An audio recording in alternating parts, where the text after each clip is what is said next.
কান নিয়ে গেল চিলে, তার পিছে দৌড়াবো আমরা না। প্রোপাগান্ডায় আপনারা কান দেবেন না, ধানের শীষে ভোটটা দিবেন। এবং অনেক এখন এআই প্রযুক্তি বের হয়েছে, তাদের কথা বিশ্বাস করবেন না, কারণ তারা যা ইচ্ছা তাই করতে পারে। আমাদের তারেক রহমান সাহেবকেও তারা বিভিন্ন ভাবে প্রশ্নবিদ্ধ করেছে।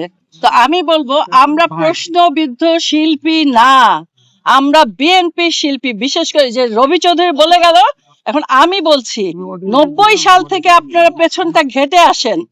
আমরা লং মার্চে গিয়েছি, ট্রাকে ভিজে বগুড়ায় গিয়েছি, ম্যাডাম আগে গিয়েছে, সিলেট গিয়েছি, কোন জায়গায় নাই যে নাই যাই নাই জিসাসের পক্ষ থেকে ট্রাকে করে।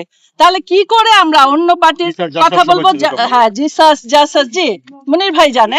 তাহলে আমরা বিএনপির জন্ম থেকে আমরা মরে গেল বিএনপি করব, ধানের শীষে ভোটটা দেব সব পরিবারে। এবং আপনাদের সবাইকে বলছি, বাংলাদেশে সবাই যারা আছেন তারা ধানের শীষে ভোটটা দিবেন, প্রধানমন্ত্রী করে নিয়ে আসবেন তারেক রহমানকে।